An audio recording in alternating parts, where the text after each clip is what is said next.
मोह माया के जंजाल से छुटकारा पाने के लिए और मन के सभी दोषों को दूर करने के लिए रामायण के किस कांड का पाठ करना चाहिए? पंडित जी, रामायण के किस कांड का पाठ हम इसमें फायदेमंद होता है अगर मोह माया के जाल में कोई इंसान फंसा है तो? देखो, प्रभु श्री राम जब तक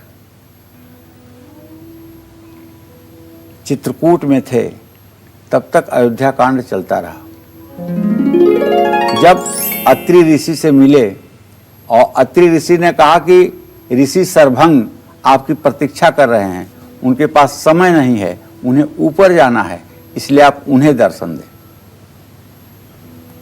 रास्ते में एक राक्षस मिलेंगे, सावधानी से जाइएगा। रास्ते में राम लक्ष्मण सीता जा रहे थे, विराध नाम का राक्षस मिला जिसे भगवान ने एक बाण में ही सुरलोक पहुंचा दिया।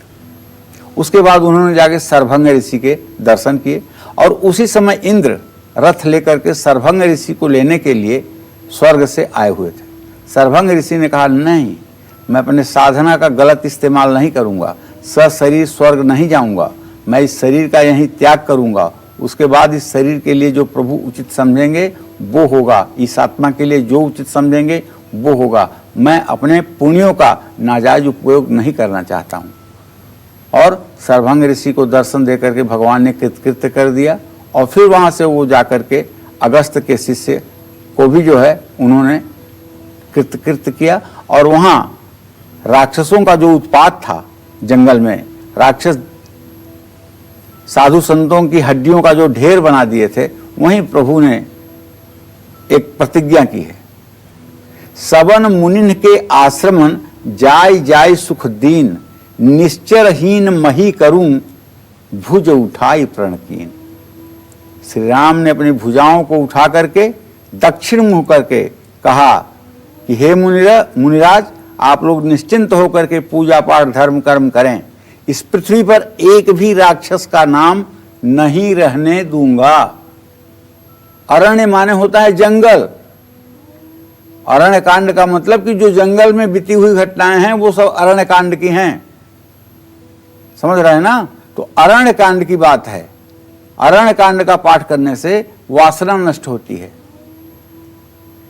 रामचंद्र राजा होकर के भी सीता के साथ वनवास किए। इस कांड का पाठ करने से किसी चीज का मोह नहीं रह जाता है, किसी चीज में आसक्ति नहीं रह जाती है। मनुष्य का त्याग जो है वो सर्वोपरि हो जाता है। और बढ़ते आगे बात करते हैं रामायण के चौथे कांड की, यानी किष्किंधा कांड की। किष्किंधा कांड का पाठ आपको जीवन में कौन सी सीख देता है और आपके अंदर कौन सी भावना को जगाता है, इस बारे में जानते हैं। पंडित जी, रामायण का चौथा कांड जो है उसका अर्थ क्या है और ये हमें क्या सीख देता है? देखिए, किष्किंधा कांड का मतलब ही होता है, एक पर्वत का नाम है दक्षिण भारत में किष्किंधा पर्वत। और चूंकि वहां सुग्रीव रहते थे बाली के डर के मारे अपने 2-4 बानर वीरों के साथ, और चूंकि घटनाएं उसी पर्वत के ही आसपास घटी हैं पूरी, तो इसलिए इस कांड का नाम किष्किंधा कांड रखा गया। प्रभु श्री राम जानकी जी के खोज में इधर उधर भटक रहे थे। लोगों ने देखा कि 2 वीर जो बड़े तेजस्वी हैं इधर ही आ रहे हैं। सुग्रीव के मन में डर पैदा हुआ। उन्होंने कहा कि हे हनुमान, जाकर के ब्राह्मण वेश में वो देखो कि वीर कौन हैं। अगर वो बाली के भेजे हुए हैं, हमें मारने आ रहे हैं, तो वहीं से तुम संकेत करके बता देना, हम ये पर्वत छोड़ करके किसी सुरक्षित स्थान पर भाग जाएंगे। हनुमान जी गए और ब्राह्मण का रूप बना करके गए। जब प्रभु श्री राम ने देखा कि अरे, मेरा हनुमान और ब्राह्मण के रूप में आ रहा है, ये मेरे ही सेवा के लिए जन्म लिया है, मेरे सेवा के लिए इसने शरीर धारण किया है और ये मेरे ही सामने छद्मवेश में आ रहा है।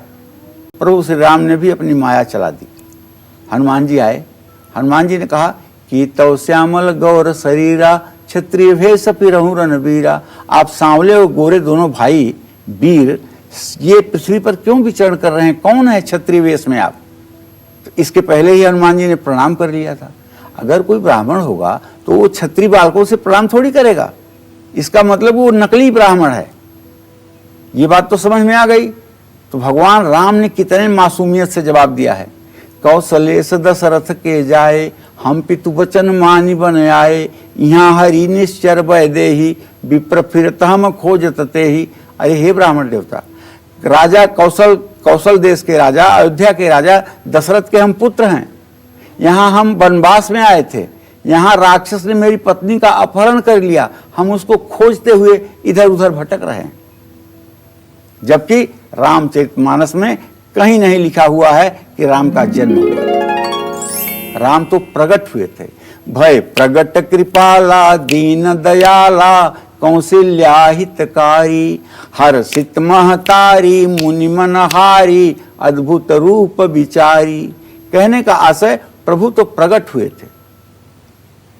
कह मातु सुजाना रोदन ठाना, किन शिशु लीला बहुविधि कीन चहें। मतलब भगवान ने माता कौशल्या के आग्रह पर शिशु लीला करना शुरू किया। ठीक है, तो किष्किंधा पर्वत के ही इर्द गिर्द घटना घटी। बाली का वध हुआ, सुग्रीव से मित्रता हुई और उसके बाद में वहीं वानर सेना को इकट्ठा करके फिर लंका पर चढ़ाई की योजना बनी। इसमें राम और सुग्रीव की मित्रता का वर्णन है। जिसका कंठ सुंदर है वो सुग्रीव है, सुंदर हो ग्रीवा जिसकी, ग्रीवा माने गर्दन, वो सुग्रीव होता है। और कंठ की शोभा क्या होती है? आभूषण से नहीं होती है कंठ की शोभा कि आपने सोने का गहना पहन लिया तो आपका कंठ सुशोभित हो गया। कंठ की शोभा होती है राम नाम का जप करने से, प्रभु का नाम लेने से। तो किष्किंधा कांड का पाठ करने से दूसरों के लिए समर्पण का भाव जागृत होता है। और अब मैं आपको ये बताऊं कि आगे सुंदर कांड के बारे में, सुंदर कांड का पाठ कैसे आपको करना चाहिए, श्री राम संग हनुमान जी की कृपा आपको कैसे मिल सकती है, कैसे बिगड़े काम बन सकते हैं, कैसे हर दुख दर्द दूर हो सकता है और कैसे भय समाप्त हो सकती है, इसके लिए आप बने रहिए हमारे साथ, देखते रहिए कालचक्र। और कालचक्र दर्शक पारुल मुरैना से हमारे साथ जुड़ी हैं। बहुत स्वागत है पारुल जी आपका, अपना सवाल पूछिए। नमस्कार पंडित जी। हाँ नमस्कार पारुल जी। मेरा जन्म 12 अक्टूबर 1990 का है और कुंडली से मेरी राशि कर्क राशि बनती है जी। मुझे आपसे सिर्फ एक गुरु मंत्र चाहिए, क्या आप मुझे गुरु दक्षिणा देंगे सर पंडित जी, क्योंकि मेरी आपसे मुलाकात भी हो चुकी है।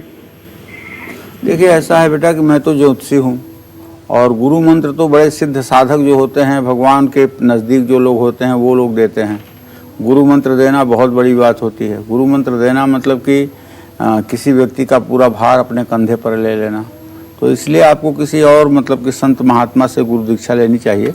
हम लोग तो गृहस्थ लोग हैं और गृहस्थ लोग अपने माया जाल में ही फंसे होते हैं, क्या हम आपको दीक्षा देंगे।